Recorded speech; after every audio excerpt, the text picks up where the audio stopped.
এবার জুনিয়র ডাক্তাররা নিজেদের মধ্যে বৈঠক করলেন, তারপর তারা আবারও সাংবাদিকদের মুখোমুখি হলেন এবং বললেন মুখ্যমন্ত্রীর বৈঠকের ডাকে সাড়া দিচ্ছেন তারা পৌঁছে যাবেন। কিন্তু যেখানে 15 জনের প্রতিনিধির কথা বলা হয়েছিল, তাদের কাছে যখন সেই প্রশ্ন যায়, তারা বলছেন 30 থেকে 35 জনের যে দল আগের দিন নবান্নে গিয়েছিলেন তারা সেখানে সেই কজনই পৌঁছবেন।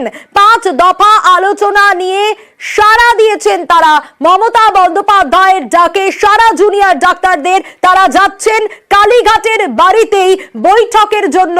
আজ মমতা বন্দ্যোপাধ্যায় নিজে 1টার সময় পৌঁছে গিয়েছিলেন, বলেছিলেন মুখ্যমন্ত্রী হিসেবে তাদের কাছে আসেননি, দিদি হিসেবে এসেছেন, তাদের কাছে আবেদন জানাচ্ছেন যাতে তারা আন্দোলন তুলে নেন, তারা আলোচনায় আসেন। আরো বিস্তারিত এই মুহূর্তের আপডেট অভিজিৎ আমাদের জানাতে পারবে।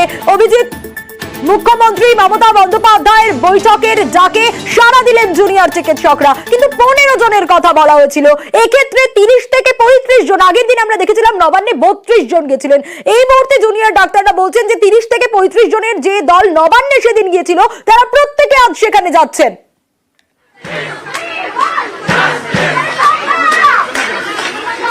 সোনিয়া, ঠিক গত বৃহস্পতিবারের মতনই নবান্নে যে বৈঠক হয়েছিল, হওয়ার কথা ছিল, সেই নবান্নের বৈঠকে মোট 32 জন ছাত্র প্রতিনিধি গিয়েছিলেন এবং আজকেও তারা বলছেন যে 30 থেকে 35 জন ছাত্র প্রতিনিধি তারা আগের দিনের মতনই তারা আজকে এই বৈঠকে যাবেন। তবে তাদের বক্তব্য, তারা আশা করেছিলেন কোনো প্রশাসনিক ভবনে এই বৈঠক হবে, অর্থাৎ স্বাস্থ্য ভবন বা নবান্নে, তবে কালীঘাটের বাড়িতে বৈঠক হওয়ায় তারা কিছুটা হতাশ হলেও তাদের বক্তব্য যে তাদের সদিচ্ছা রয়েছে, ফলে তারাও চাইছেন একটা ইতিবাচক কোনো কিছু হোক, সেই কারণেই তারা আজকের এই বৈঠকে যাচ্ছেন। এবং তাদের আরো বক্তব্য যে 5 দফা দাবি থেকে তারা সরে আসবেন না। 5 দফা দাবি তারা আজকে কালীঘাটে বৈঠকে তারা 5 দফা দাবি নিয়ে আলোচনা করবেন, অন্য কোনো কিছু করে তাদেরকে দমানো যাবে না। এবং কালীঘাটের বৈঠকে তাদের আরো বক্তব্য যে স্বচ্ছতার ব্যাপারটা সরকারের ওপর তারা ছেড়ে দিয়েছেন, যে কিভাবে স্বচ্ছভাবে এই আলোচনাটা হয় সেটা সরকারের দিক থেকে তারা আগে দেখবেন।